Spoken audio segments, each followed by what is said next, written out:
Hola chicos, bienvenidos, buenas tardes. Espero que se encuentren muy bien. Ya estamos en nuestro segundo apartado del cuatrimestre. Ya la semana pasada concluimos con lo que es Derecho Internacional Público. Eh, Vi que ya están subiendo tareas, me da mucho gusto. Ya por ahí hice algunas retroalimentaciones, ya califiqué algunas tareas. Recuérdense que ya estamos en la última recta del cuatrimestre, ya nada más concluimos este mes. Diciembre pues es un mes corto porque se atraviesan las vacaciones y por lo tanto pues sí les sugiero vayan realizando sus actividades con tiempo. Si tienen alguna duda o algún comentario de Derecho Internacional Público, aunque ya no estemos grabando o teniendo clases aquí en línea con ustedes sobre esa materia, pueden ustedes preguntarme, pueden ustedes acercarse a través de las asesoras, a través de la plataforma, también por mi número de teléfono o a través de aquí, de esta vía. ¿Sí? Se conectan y aquí podremos retroalimentar todas esas dudas. Ya para el día de hoy, para esta semana, estamos iniciando nueva materia. Ya vi también que en esta misma materia ya subieron sus tareas, de hecho es donde más tareas pude ver. Me da mucho gusto ya que todo esto que ahorita vayamos a ver, a tocar, aparte de lo que ustedes pueden encontrar en plataforma, consultarlo, hay varios links de algunos libros que de manera pues gratuita o en línea pueden ustedes estar consultando. Eh, Vamos a ver nosotros a manera de introducción que el derecho constitucional en lo particular es uno de los derechos que más me gustan cuando nos dedicamos al estudio de esta carrera, porque es nuestra base, es nuestro quien rige a todo lo que hacemos, todo lo que sentimos, jurídicamente hablando. No hay alguna ley que no se encuentre regulada por la Constitución. Pudiéramos hablar nosotros un poco de historia, un poco de toda la comunidad que hay antes de la creación de ciertas leyes. Sin embargo, bueno, esta historia nosotros, ustedes estudiantes ya de la carrera, los que tengan la oportunidad a lo mejor de convivir con pequeños, que tengan hijos, hermanos pequeños, pues van a ver que de alguna manera desde el tercer año de primaria comenzamos a estudiar, sin saber a lo mejor qué estudiamos, pues comenzamos a estudiar el derecho constitucional. Comenzamos a estudiar lo que es la eh, semántica de la Constitución desde el momento en el que nosotros somos concebidos, desde el momento en el que nacemos, pues esta Constitución ya nos está amparando, ¿sí? Vamos a ir analizando, bueno, ahorita va a ser una manera introductoria, una clase en la que vamos a analizar las características de la Constitución, pero me gustaría mucho que si tienen la oportunidad de conectarse y si tienen la oportunidad de llevar a la empalmado la materia, pudiéramos tener todos una constitución para ir analizándola y retroalimentando eh, las bases de los derechos que ustedes ya han visto. ¿Cuál es la base del derecho internacional privado? Que justamente es el que acabamos de ver. ¿Cuál es la base del derecho internacional público, del derecho mercantil, del derecho civil, del derecho a la vida, de los temas en materia penal? Todas esas clasificaciones, todos esos derechos, nosotros irlos analizando a través de nuestra Constitución. A través de nuestra Constitución vamos a ir viendo el fundamento jurídico de todas estas materias. Vamos a hablar hoy de manera general, insisto, de manera introductoria, sobre la reforma, de alguna manera, que hay en la Constitución. Esto es muy importante porque recuerden que antes del año 2011 nuestra Constitución tenía una definición diferente de la primera parte de la Constitución. Cuando crece precisamente o se crea esa modificación al artículo primero constitucional, que dejan de ser garantías individuales y comienzan a ser derechos humanos. Esa modificación trae un poco de historia, un poco de consecuencias jurídicas, debido justamente a lo que nosotros veíamos en nuestra materia anterior, ¿sí? A toda esa costumbre internacional que se fue modificando, que fue siendo necesaria que se adaptara a la nuestra Constitución. ¿Para qué? Para la protección de los datos, de los derechos humanos. No nada más aquí en México, sino a nivel internacional. Es un tema muy, muy protegido. Con las reformas, con las nuevas modificaciones a los tratados internacionales, también con los movimientos que fueron siendo consecuencia, permitieron que estas modificaciones sean necesarias a materia de derechos humanos. Nuestra Constitución vela principalmente por precisamente nuestros derechos humanos a través de sus diferentes normas. Y para iniciar voy a ponerles un ejemplo. Hace poco escuché en una conferencia alguna sugerencia que decía un ponente, y no estoy del todo en desacuerdo, por el contrario, que a las personas se les permitiera nada más ya tener un hijo. ¿Por qué? Pues por las circunstancias que están llevándose a cabo a nivel mundial, tanto económicas, políticas, de salud, todas las situaciones de salud que están existiendo en la actualidad, eh, de naturaleza, todos los cambios biológicos, todo esto pues él sugería esta modificación. Y aquí vemos un derecho importante regulado en el artículo 4 constitucional, que es justamente el derecho a la libertad de tener el número de hijos que cada quien quiere. El espacio también queda ahí entre ellos, es decir,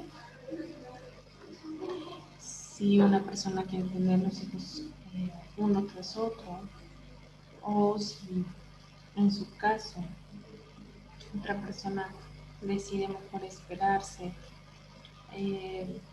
5, 6, 10 años, esa libertad no las da, ese derecho no nos da la Constitución política. ¿A través de qué? A través del artículo 4 nos da la facultad de tomar las decisiones referentes a nuestra persona. Yo no digo que esté mal el poder a lo mejor otorgar o ese límite a las familias, y en efecto no solo un tema económico, que en primera pues es lo que me pasa a la mayoría de las personas. He escuchado comentarios que dicen que tener un hijo sale muy caro, y en efecto la educación es cara, la manutención es cara, nuestra canasta básica ya no alcanza.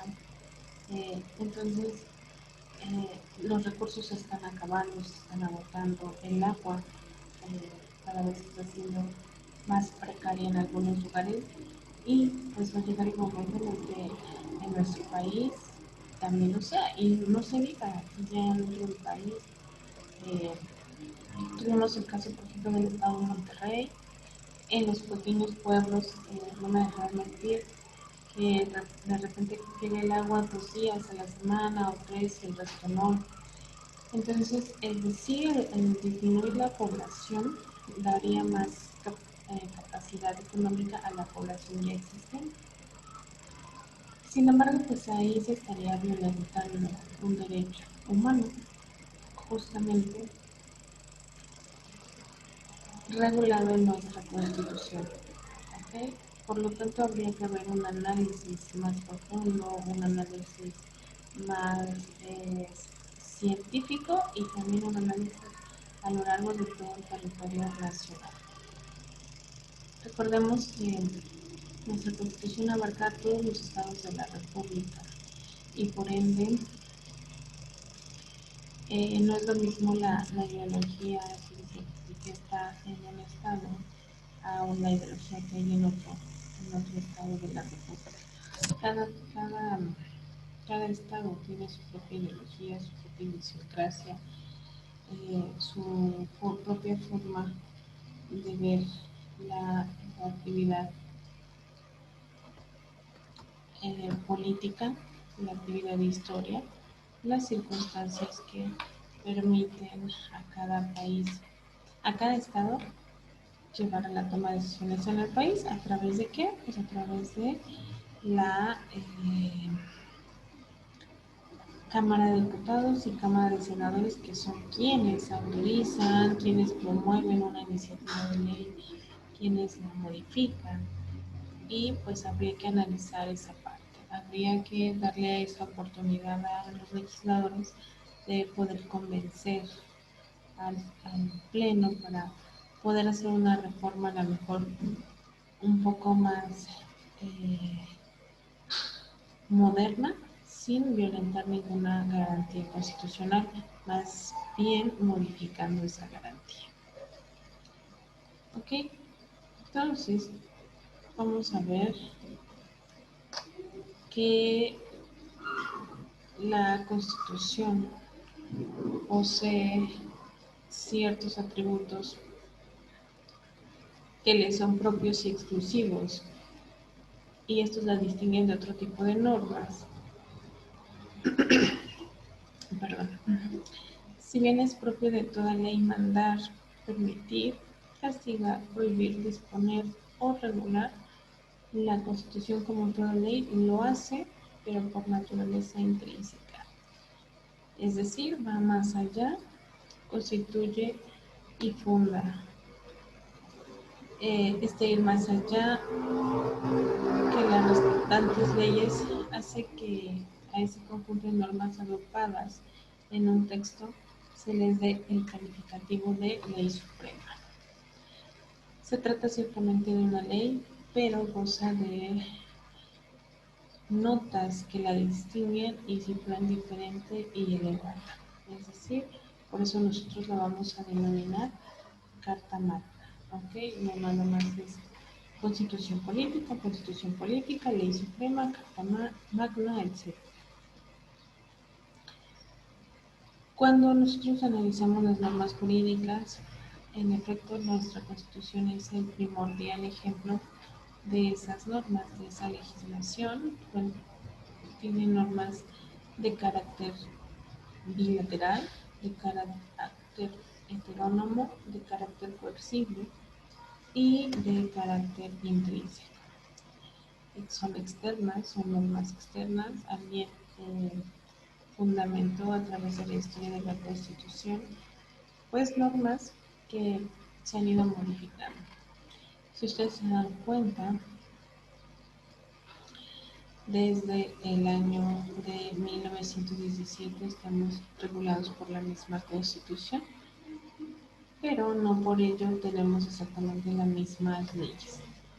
La mayoría de los artículos han sido reformados, algunos han sido abrogados, modificados o se han adherido a algunos conceptos que va permitiendo la regularización de nuestro derecho a través de la modernidad jurídica. Por lo tanto, una constitución es un complejo normativo de naturaleza suprema y fundamental. Es un conjunto de normas dispuestas sistemáticamente con el propósito de organizar el Estado. Ellas regulan el uso del poder, quién va a tener poder y dónde se va a ejercer.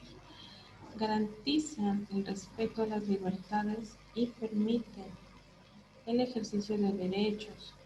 Son de jerarquía superior, permanentes, escritas, generales y reformables.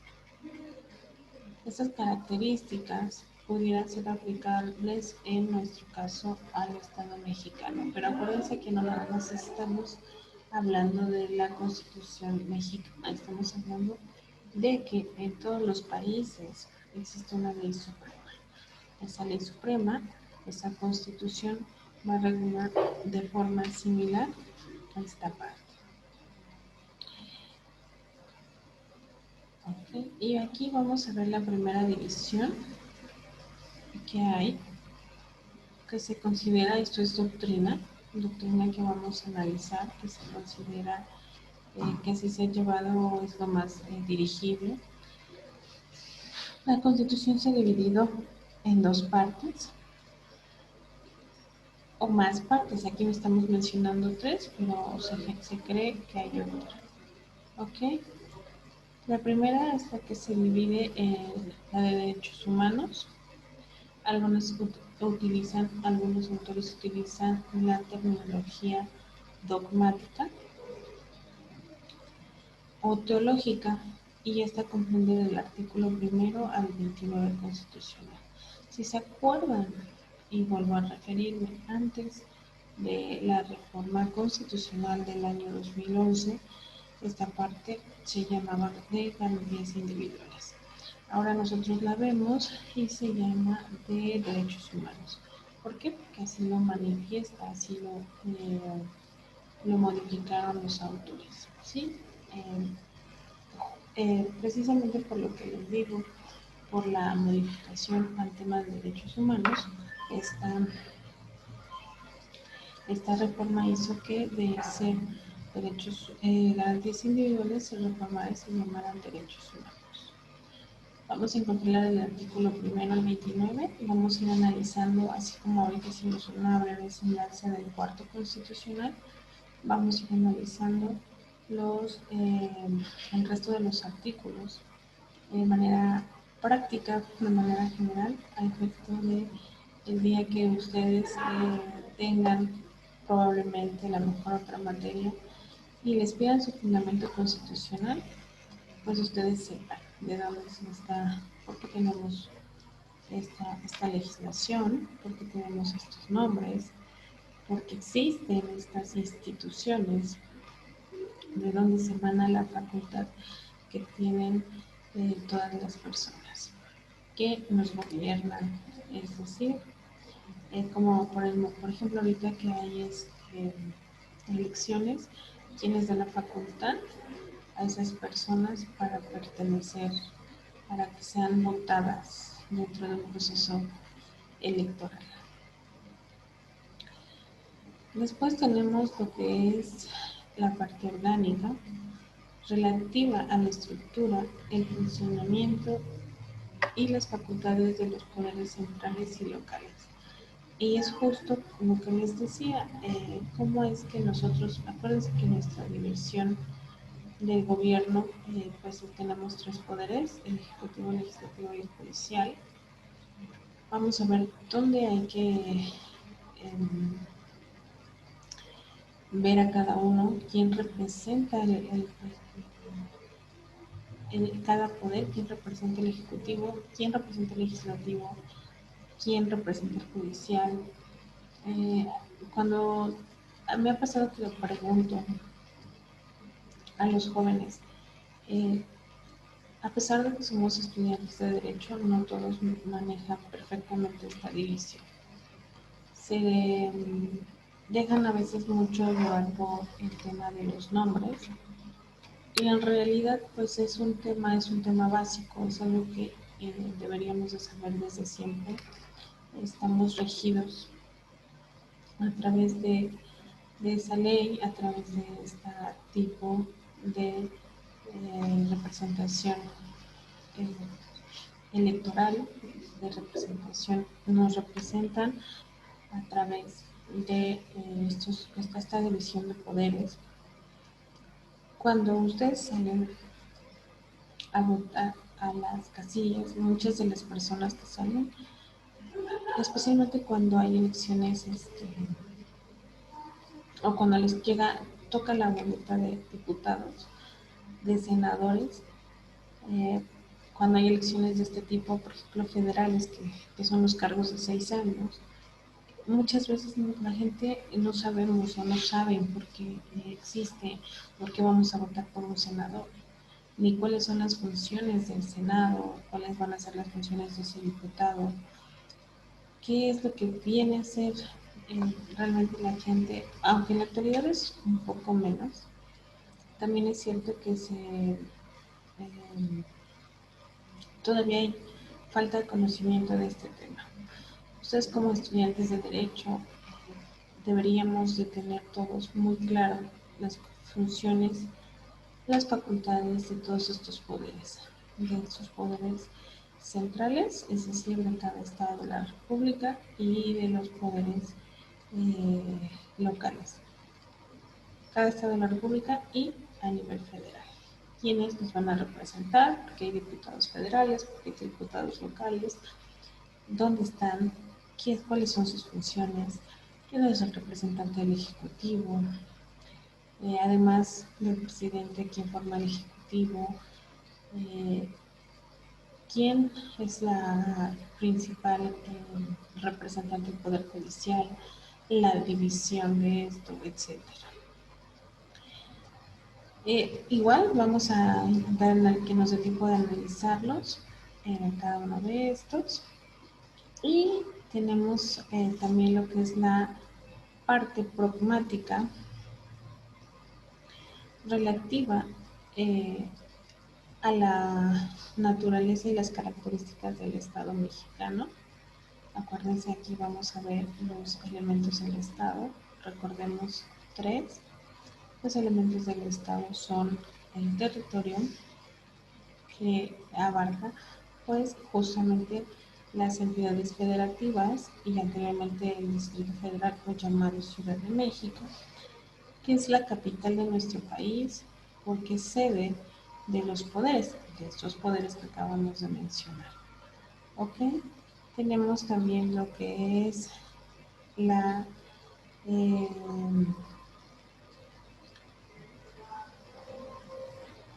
eh, la población, la población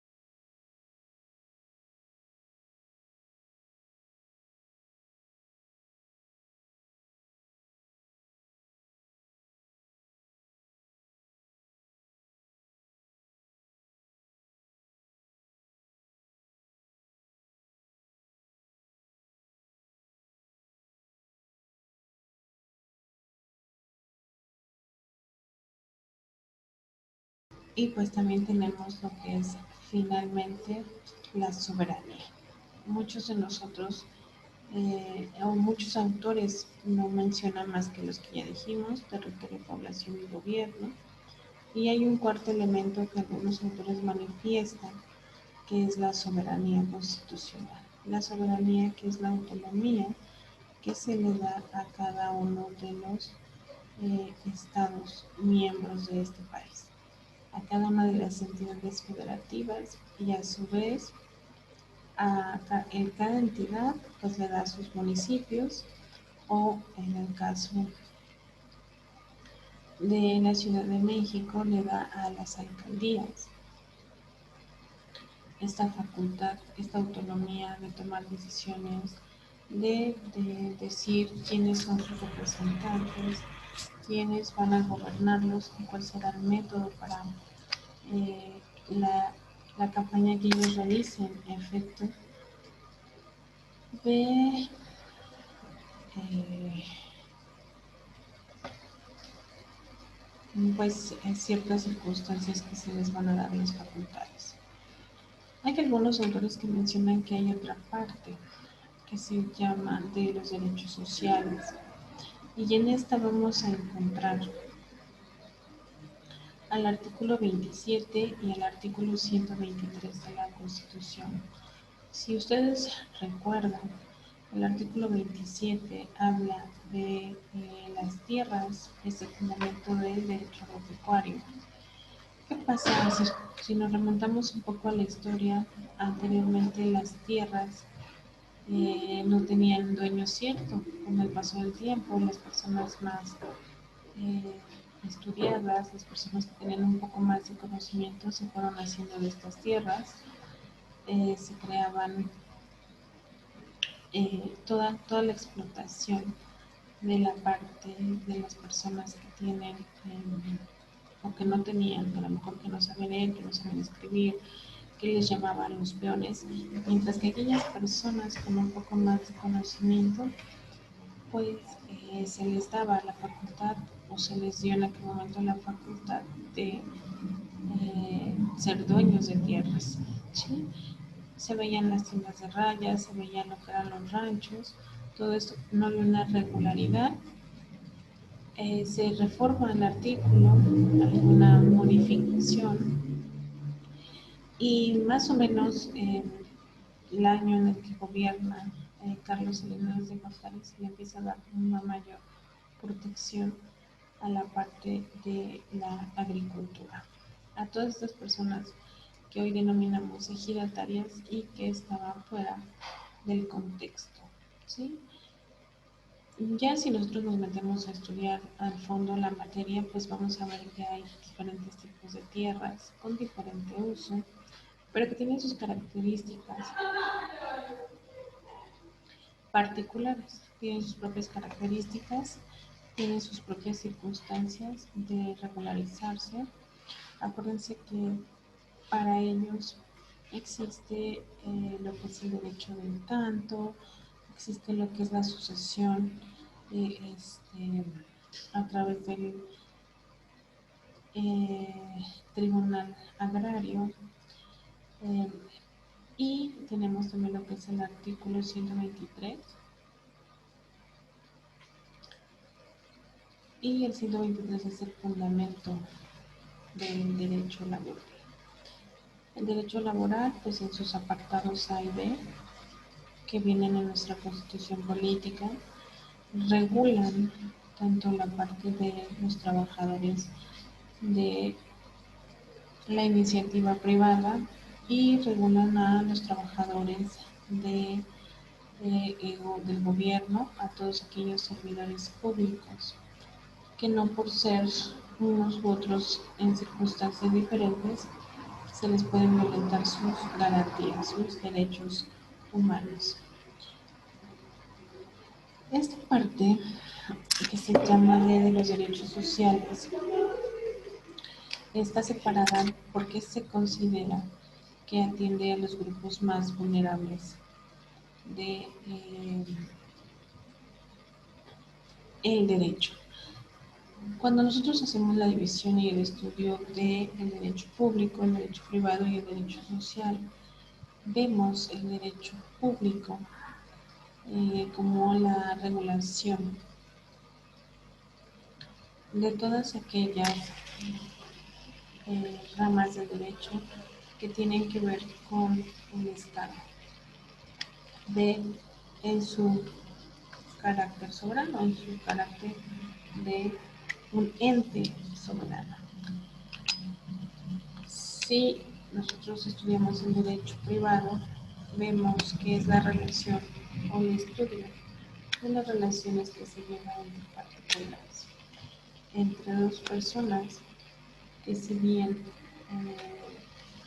pueden llevar a cabo sus asuntos sin informarle al Estado, y que una vez que se violenten esas garantías es cuando nosotros le hacemos el conocimiento al Estado para que él entre como un tercer regulador, pero que no necesariamente tiene que conocerlo, ¿sí?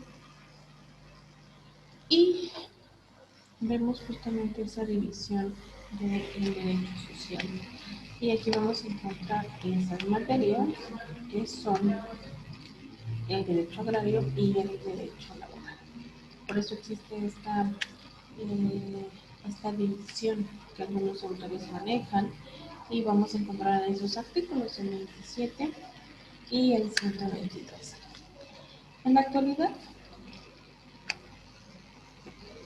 hay algunos autores que mencionan que hay que advertir que existe una nueva diferencia que son los, eh,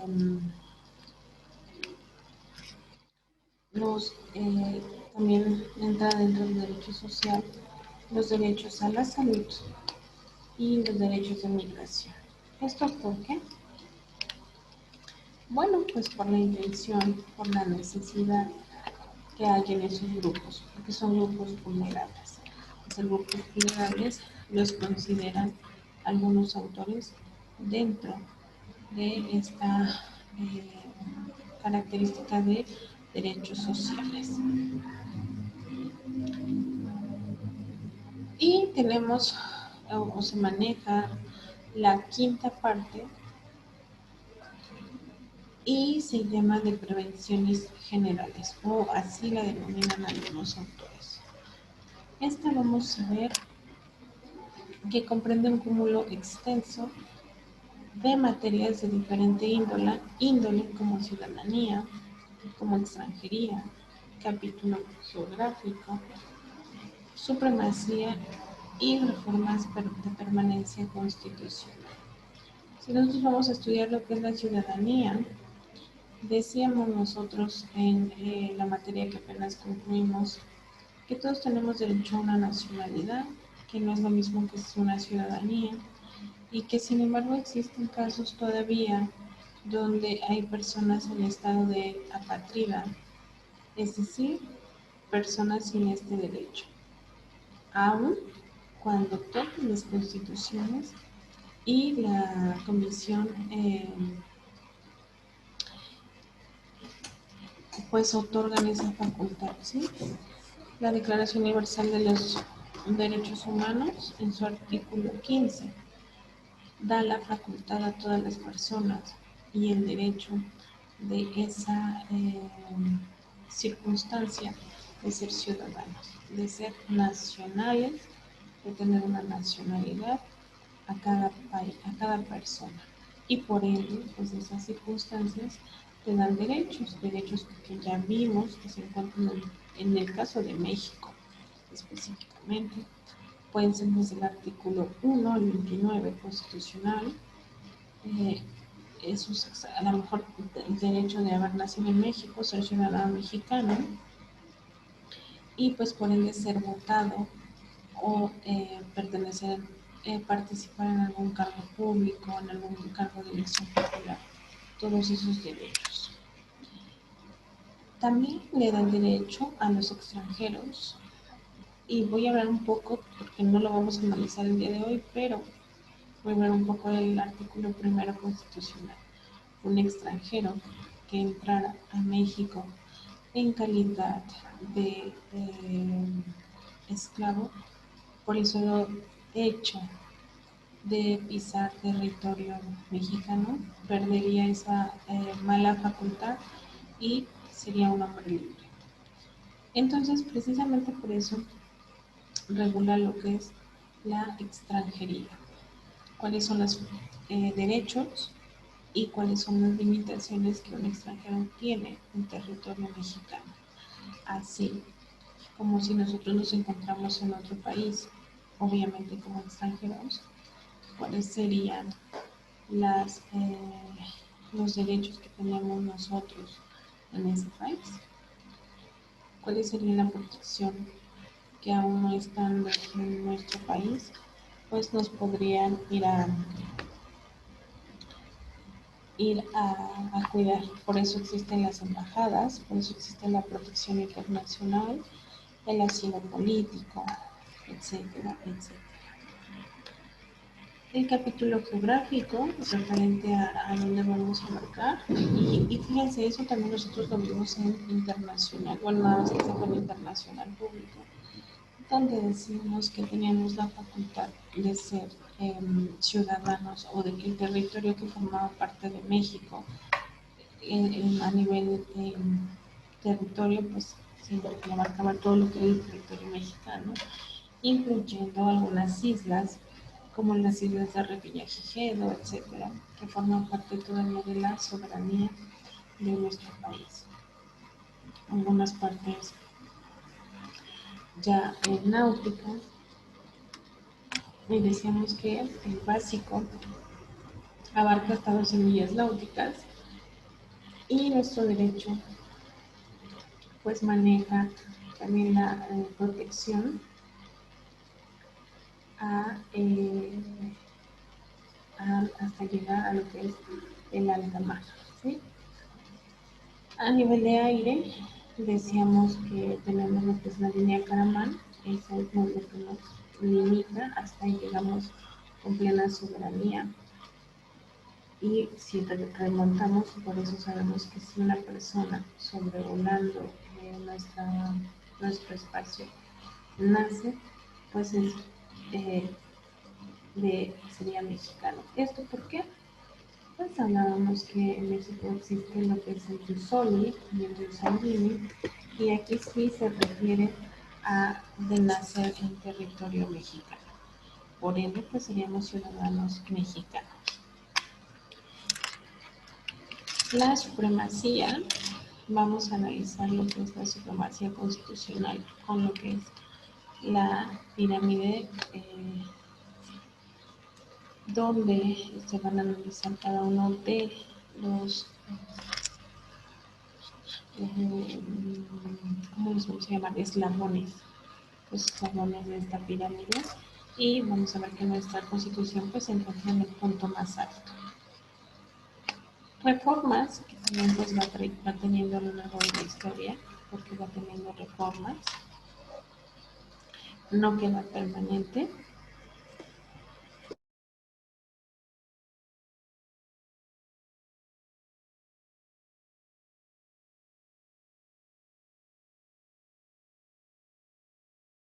Tiene estas reformas que van haciendo o se van llevando a cabo por las necesidades de la sociedad. Les voy a poner un ejemplo. Cuando sale o cuando llega esa nueva enfermedad que es el COVID, pues había que implementar ciertas medidas sin la circunstancia de violentar los derechos humanos de nadie. Es decir, todas las personas tenemos derecho a la salud. Sin embargo, bueno, pues también había que proteger a los médicos, a las enfermeras, a las personas que se dedican a este servicio. Es decir, se vuelve una situación compleja. ¿Por qué? Porque pues no estamos viviendo de manera ordinaria con ella.